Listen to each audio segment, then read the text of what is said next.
இப்ப மழை வரப்போகுது, ரெடி ஆயிட்டீங்களா? நான் ரெடி ஆயிட்டேன். ஒரு போட் ஆர்டர் பண்ணிருக்கேன். நீங்க ஆர்டர் பண்ணிட்டீங்களா? எங்க இருந்த? காசி. ஆமா, இங்க இருக்குது. எனக்கு தெரியலையே, யோசனை தெரியலடா. நான் தர்மபுரியில் ஒரு பரிசில் ஒன்று வச்சிருக்கிறேன். இருக்குதா? ஆர்டர் பண்ணி வச்சுங்கப்பா. உங்க வீட்டுக்கு வாசல்ல கட்டி போட்டு வச்சுக்கங்க. மழை வரப்போகுது. சென்னை வாசிகளே, சென்னை மக்களே, தயார் செய்து கொள்ளுங்கள். உங்க வீட்டை பாதுகாத்துக் கொள்ளுங்கள்.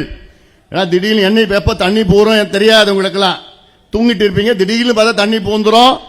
அதனால மழை காலத்துல உங்க பொருள் எல்லாம் மொட்டை மாடியில பத்திரமா வச்சுக்கோங்க, இல்ல பரண மேல வச்சுக்கோங்க.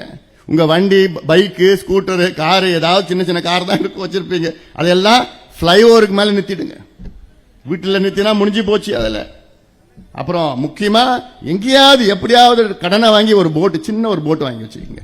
போயிட்டு வரது எப்படியாவது 5-6 நாள் தண்ணி, சாப்பாடு உங்களுக்கு கிடைக்காது, பால் குடிக்கிறது கிடைக்காது, குழந்தைங்களுக்கு பால் இருக்காது. போட்ல வச்சுக்கணும். ஒரு நல்ல பாத்துங்க போட்டை.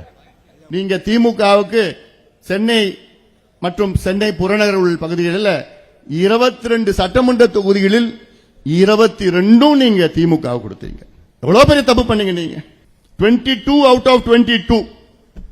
நீங்க அதுல ஒரு பாதி தொகுதி கொடுக்கலனா இன்னைக்கு திமுக ஆட்சியில் இருக்காது.